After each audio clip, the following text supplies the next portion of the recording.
Hi hello ನಮಸ್ತೆ. ಈಗ ಗುರುವಿನ ಹಾಡು ಸ್ಟಾರ್ಟ್ ಆಗುತ್ತೆ. ಇದು ಮುಗಿದ್ರ ನಂತರ ನಾನು ನಿಮಗೆ ಈ ವಿಡಿಯೋದ ಡೀಟೇಲ್ಸ್ ಹೇಳ್ತೀನಿ.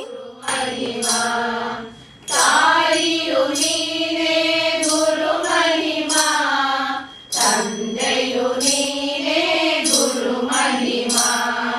ತಾಯಿಯು ನೀನೇ ಗುರು ಮಹಿಮಾ, ತಂದೆಯು ನೀನೇ ಗುರು ಮಹಿಮಾ. ದೈವವು ನೀನೇ ಗುರು ಮಹಿಮಾ, ಅಪಾರ ಮಹಿಮಾ ಗುರು ಮಹಿಮಾ.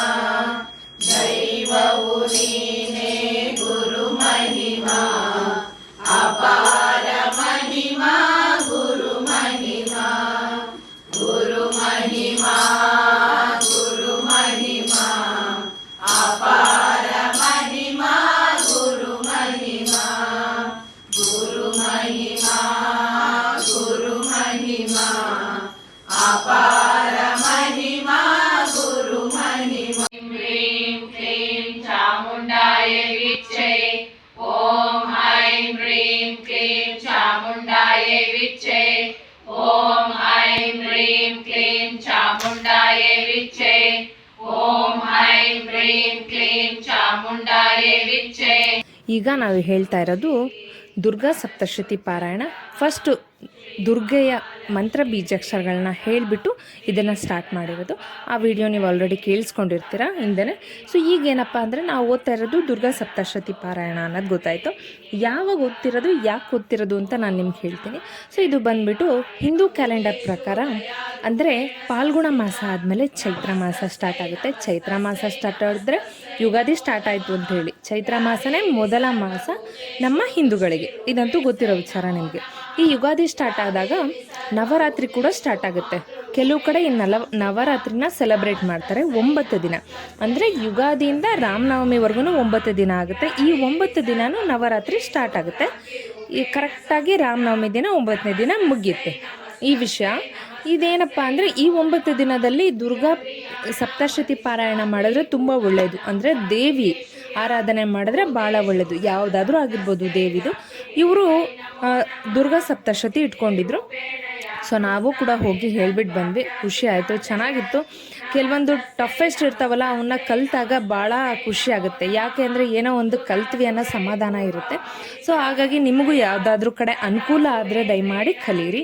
ದಾವಣಗೆರೆಯಲ್ಲಿ ಇರೋರಾಗಿದ್ದರೆ ನಮ್ಮ ಮೇಡಮ್ಮೇ ಕಲಿಸ್ತಾರೆ. ಸೊ ಚೇರ್ ಮೇಲೆ ಕೂತಿದ್ದಾರಲ್ಲ ಅವರೇ ನಮ್ಮ ಮೇಡಮ್ಮು. ಸೊ ಈ ಕಡೆ ಲಾಸ್ಟಲ್ಲೇ ನಾನು ಕೂತಿದ್ದೀನಿ, ಕಾಣಿಸುತ್ತೆ ನಿಮಗೆ. ನಿಮಗೆ ಯಾರಾದರೂ ಇಂಟ್ರೆಸ್ಟ್ ಇದ್ದರೆ ಮೆಸೇಜ್ ಮಾಡಿ, ನಾನು ಅವರ ಕಾಂಟ್ಯಾಕ್ಟ್ ನಂಬರ್ ಕೊಡ್ತೀನಿ. ನೀವು ಧಾರಾಳವಾಗಿ ಹೋಗಿ ಕಲಿಬಹುದು. ದಾವಣಗೆರೆಯಲ್ಲಿದ್ದರೆ ಮಾತ್ರ. ತುಂಬ ದೂರದಿಂದ ಆದರೆ ನಿಮಗೆ ಬರೋಕ್ಕೆ ಅನುಕೂಲ ಇದ್ದರೆ ಬರಬಹುದು. So no issues. ಇನ್ನೊಂದೇನಪ್ಪ ಅಂದರೆ ಇದು ಹೇಗೆ ಅಂದರೆ ಒಂದೊಂದು ದಿನ, ವಾರದಲ್ಲಿ ಒಂದಿನ ಒಬ್ಬೊಬ್ಬರ ಮನೇಲಿ ಪಾರಾಯಣ ನಡೀತಿತ್ತು. ಅಷ್ಟು ಅಧ್ಯಾಯಗಳು ಒಂದೇ ದಿನ ನಾವು ಓದಲಿಲ್ಲ. ಇನ್ನೊಂದೇನಪ್ಪ ಅಂದರೆ ಕೆಲವು ಅಧ್ಯಾಯಗಳು ಕೆಲವ್ರ ಮನೇಲಿ ಯಾರ್ಯಾರು ಇಷ್ಟಪಡ್ತಾರೋ ಅವ್ರವ್ರ ಮನೇಲಿ ಪಾರಾಯಣ ಆಗುತ್ತೆ. ಆಗ ಮನೇಲಿ ಆಗೋದ್ರಿಂದ, ಅಂದರೆ ಮನೆಯಲ್ಲಿ ನಾವು ಪಠಾಣೆ ಅಥವಾ ಪಾರಾಯಣ ಮಾಡೋದ್ರಿಂದ ಏನೇನು ಉಪಯೋಗ ಅಂದರೆ ನಮ್ಮ ಮೈಂಡು ಪಾಸಿಟಿವ್ ಆಗಿ ವರ್ಕ್ ಮಾಡುತ್ತೆ, ಮತ್ತು ನಮ್ಮ ಸರೌಂಡಿಂಗ್ ಕೂಡ ಪಾಸಿಟಿವ್ ಆಗಿರುತ್ತೆ. ಎಲ್ಲ ಒಳ್ಳೆ ಕೆಲಸಗಳು ಆಗೋ ಥರ ಫೀಲ್ ಆಗುತ್ತೆ. ಇನ್ನು ಏನೇ ಅಡೆತಡೆಗಳಾಗಿರಬಹುದು ಎಲ್ಲದೂ ನಿವಾರಣೆ ಆಗುತ್ತೆ. ಸೊ ಇದರಿಂದ ಕೆಲವೊಂದಷ್ಟು ಉಪಯೋಗಗಳೇ ಹೊರತು ಬೇರೆ ಇನ್ನೇನು ಡಿಸ್ಅಡ್ವಾಂಟೇಜಸ್ ಇಲ್ಲ. ಸೊ ಆದವರು ಇದನ್ನೆಲ್ಲ ಮಾಡ್ತಾರೆ. ಈಗ ಕಲ್ತಿರೋರು ಓದ್ತಾರೆ. ಇನ್ ಕೇಸ್ ನಾವು ಓದಿಲ್ಲಪ್ಪ, ನಮಗೂ ಇಷ್ಟ ಇತ್ತು ಅಂದರೆ ಏನು ಮಾಡ್ಬೋದು ಅಂದರೆ ಸಿಂಪಲ್ ಈಗ ಯೂಟ್ಯೂಬಲ್ಲಿ ಏನು ಹುಡುಕಿದ್ರೂ ಸಿಗುತ್ತೆ. ಒಂದು ಬುಕ್ ಇಟ್ಕೊಳ್ಳಿ ರೆಫರೆನ್ಸಿಗೆ, ಆರಾಮಾಗಿ ಕೇಳ್ತಾ ಹೋದಷ್ಟು ನಿಮಗೂ ಕೂಡ ಬರುತ್ತೆ. ಸೊ ಆಗ ನೀವು ಹೇಳ್ದಂಗೆ ಆಗುತ್ತೆ. ಸೊ ಇವತ್ತಿನ ಈ ವಿಡಿಯೋದ ವಿಷಯ ಇಷ್ಟ ಆಗಿತ್ತು. ನವರಾತ್ರಿಲಿ ಈ ಥರ ನಡೀತಾ ಇತ್ತು. ಈಗ ದೇವಿ ನವರಾತ್ರಿಲೂ ಸಮೇತ ಸ್ಟಾರ್ಟ್ ಆಗಿದೆ ಹೊಸದಾಗಿ. ನಮ್ಮ ಬ್ಯಾಚಲ್ಲಿ ಈ ಥರ ಪ್ರೋಗ್ರಾಮ್ಸ್ ನಡೀತಾ ಇದೆ ದೇವಿದು, ವಾರಕ್ಕೆ ಒಂದಿನ ಥರ. ಸೊ ಇವತ್ತಿನ ವಿಡಿಯೋ ಇಷ್ಟ ಆಗಿತ್ತು ಅಂತ ಗೊತ್ತಾಯಿತು ನಿಮಗೆ. ಇನ್ನೂ ಏನಾದರೂ ಡೀಟೇಲ್ಸ್ ನಿಮಗೆ ಬೇಕಿದ್ದರೆ ದಯಮಾಡಿ ಕಾಮೆಂಟ್ ಮಾಡಿ, ನಾನು ನಿಮಗೆ ಆದಷ್ಟು ರಿಪ್ಲೈ ಮಾಡೋಕ್ಕೆ ಟ್ರೈ ಮಾಡ್ತೀನಿ. So thanks for watching.